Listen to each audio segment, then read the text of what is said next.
I've been playing Die Rise quite a bit lately in an attempt to make it to round 50 on every Black Ops 2 map, and I've come to the conclusion that not only do I suck at zombies, but Die Rise is a pretty underrated map. However, something that's always interested me about the map is its notorious perk, Who's Who.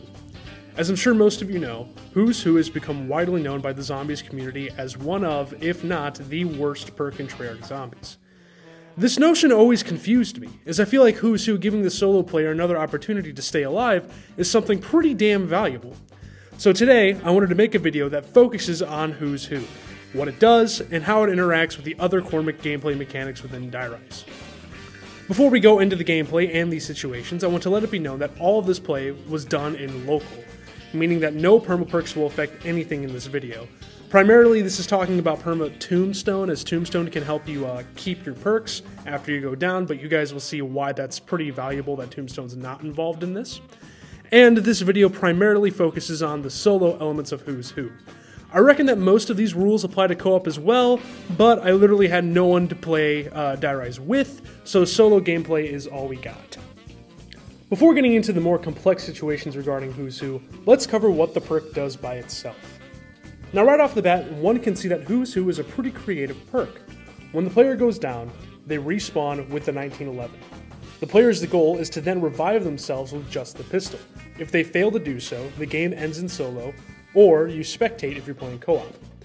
If they successfully revive themselves, their game continues and they keep all of their guns and their perks, besides Who's Who. Its function is similar to solo quick revive, but unlike quick revive, you can buy Who's Who as many times as you want, as compared to your 3 uses of solo quick revive. Also, unlike quick revive, you get to keep your perks. But what happens if you can't pick yourself up? If this is the case, the game continues, but you're without your perks or your guns. It's as if you just restarted the game. Now here's where some people have some issues with Who's Who. Dying on a high round and coming back with just the 1911 is something that seems oppressively difficult. If you can't pick yourself up, then you might as well restart, as it's incredibly difficult to come back. This is also including the horrendous box spots on Die Rise and the incredibly low rates it takes to get this liquefier. So if you have this liquefier, go down, you can't pick yourself up with Who's Who, you might as well just press the restart button, as it's, like I said, really difficult to come back. So something I wanted to get into now is that Who's Who in relation to deaths. Who's Who works the same regardless of how you die, but there are 2 exceptions to this. These being if you fall into the void, the unplayable areas and death traps that Die Rise is known for, or if you're riding up to a death barrier via the elevators. If this happens, Who's Who still works in both of these situations. It just works as if there's no body to revive. This means that you instantly become your Who's Who clone, and you have to continue the game as such. Now moving on, something that really interested me going into this video was how Who's Who interacted with purchasable items and other game mechanics. I wanted to see if it worked like Tombstone, where if you buy perks before you pick up your stone, you get all your perks back, plus the ones you purchased before picking up your tombstone, allowing you to bypass the 4 perk limit. I'm sure Treyarch noticed this before Die Rise came out, as I unfortunately have to say that you can buy guns and perks as your clone, but you lose them upon picking yourself up. Now, although this is the case, there is an upside. Anything you buy will be refunded upon reviving yourself. As you can see in the gameplay here, I buy both Speed Cola, which is 3,000 points, and the SVU off the wall, which is 1,000 points. And once I pick myself up, I get refunded the 4,000 points. What's really cool about this is that this also works for doors. So as long as you have the points for it when you go down, you can open up doors essentially for free. Now I wouldn't recommend this as a strategy to open up a bunch of doors, as you're still going to lose Who's Who, which is a whopping 2,000 points. But if you're ever in a situation where you go down on accident and you have doors to buy and you had the points to do it, then why not? Because you're just going to get those points if you can manage to pick yourself up. So after doing some experimenting, I found out that the game actually makes sure that when you're revived, you have as many points as you had when you went down. This means that you can also lose points upon being revived, say if you shot some zombies with your 1911 before picking yourself up. If you pay attention to my points in a couple of these clips, you'll see that this is the case. Also, you guys will see that I will be showing gameplay clips comparing my points before and after revived.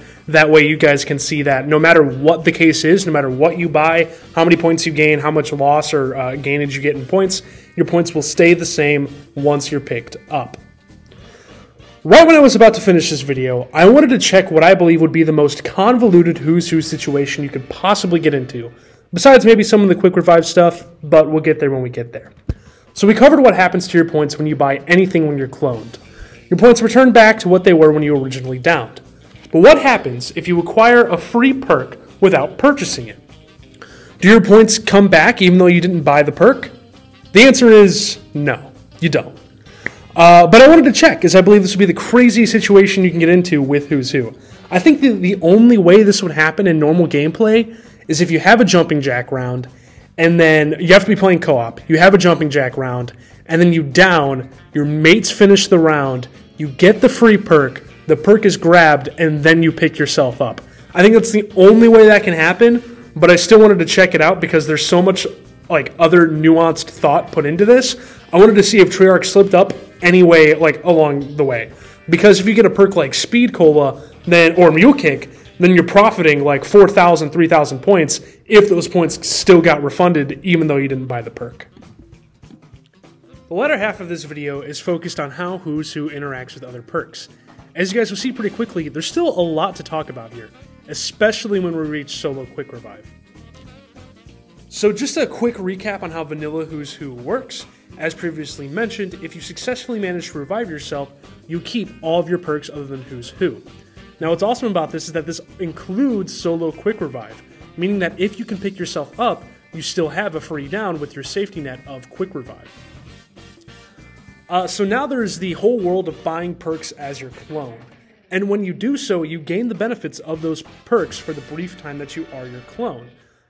If you fail to revive yourself, you keep these perks once your original body dies out. You can see this when I showed the Speed Cola refund from earlier, but to make it more obvious, here's a clip of it happening with Juggernaut. In this instance, I go down, and then as my clone I buy Jug, and you can see that I'm capable of tanking more than 2 hits. But what happens if you buy Who's Who as your Who's Who clone? There's an interesting interaction that occurs here. So your downed self immediately dies, and you instantly become your clone. Now, I think this, in most situations, is sort of useless, but I do think it can be pretty useful in pretty niche situations. For example, if you go down and your body is too far away to revive, or if there are just too many zombies and you know you're not going to make it, well, you might as well start preparing your setup once again if you wish to continue your game, and what better way to do that than just to buy Who's Who again, because everyone knows Who's Who is the greatest perk ever. So now we've reached the moment that none of you have been waiting for, and that's what happens with Who's Who and Quick Revive. So, for those who don't know, Solo Quick Revive, when bought, revives a player when downed. Who's Who also allows a player to revive themselves when downed. So what happens when you put the two of them together? So I first wanted to get into how it's intended, for this to be as simple as possible for all of you guys. So when you go down, when you have both Who's Who and Solo Quick Revive, both perks work in tandem with each other. First, Who's Who activates, and your clone is out. Now, as previously mentioned, if you revive yourself with Who's Who, you keep Solo Quick Revive. But if you can't pick yourself up, your Quick Revive will eventually activate, reviving you where you died. Now, what's really cool about this is that you keep all your perks besides Who's Who and Solo Quick Revive, similarly to how the perks work separately. This is awesome because it takes away the only downside of Solo Quick Revive, being that you're going to lose your perks, and it almost entirely pacifies the challenge of reviving yourself with Who's Who. As Die Rise, at least on the upper levels, is such an open map that if you can just train with the zombies for an important amount of time, then you just get your perks back and you just lose Who's Who and Quick Revive. But what's important to note here is that these Quick Revives, if you revive with Quick Revive like this, they still count against your 3 uses per game. Also, the rule about equal points applies even if your clone is revived with Quick Revive, meaning that during this time, you can't lose or gain any points. So we've covered that you can buy perks and benefit from them as your clone. So what happens if you buy Solo Quick Revive as your clone? Can you even do this? Well, the answer is yes. And when you do this, it will operate as Solo Quick Revive. This means that you can go down, activate your clone, and then you can go down as your clone and your game will not end, but instead you will be picked up by Solo Quick Revive. You can then, if you have enough time, pick up your original body. Now, what I think is by far the coolest detail about this feature is that if you don't go down while your clone has Quick Revive and you're playing solo, you actually gain the benefits of Quick Revive's co-op counterpart, meaning that you revive yourself faster. And the last thing to mention here is that these cloned Quick Revives do count towards your 3 Quick Revives per the game, and the machine will go away even if you don't go down as your clone. So these are all really important things to remember when doing stuff like this. I think, once again, it's just like I mentioned with the niche who's who situation, is that this is something you can do if you're really in a sticky spot and you think you're not going to make it out. Might as well buy Quick Revive and try to get the game going as long as possible. So now we get to what's probably the biggest downside of Who's Who. As previously explained with Who's Who, if you fall off the map or you fall up an elevator, you respawn as your clone with nothing. This is different from Quick Revive, where if you have just Quick Revive, your revive goes off and you go back to spawn without your perks, but you keep your weapons. This is for both falling off the ledge and falling up the elevator. So obviously you would think that since Quick Revive is the lesser of the two evils, if you have both perks, you think it would default to Quick Revive. But unfortunately, it defaults to Who's Who, which means that in these rare situations where you fall off the map, or like I said, you fall up the elevator into a death barrier, Who's Who will end up hurting the player more than it helps the player. But to sort of wrap up this video, I wanted to talk about what I think is actually the silliest scenario for Who's Who Quick Revive Inception thing we got going on here. What would happen if you go down with Who's Who, then buy solo Quick Revive, and then your clone falls off the map? Now this actually works as you expected. If your clone activates and you buy solo Quick Revive and then fall off a ledge, you revive back at spawn as if you weren't a clone. You can then revive yourself, or if you have solo Quick Revive when you first went down, you'll eventually revive, losing both Who's Who and Quick Revive as normal. Now what's tricky here is that the game does a visual glitch, and it returns to normal colors when you go back to spawn. But don't let this fool you. You're still a Who's Who clone, and you can still go pick yourself up. So I wanted to conclude this video by saying that I hope you guys learned something about everyone's favorite zombies perk on everyone's favorite zombies map. Although I understand the hate against Who's Who, I think it's abundantly clear that it can be helpful in more situations than not.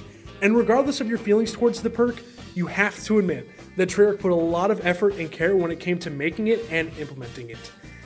Now if only it was on any map other than Die Rise. Have a good night, everyone. Thank you.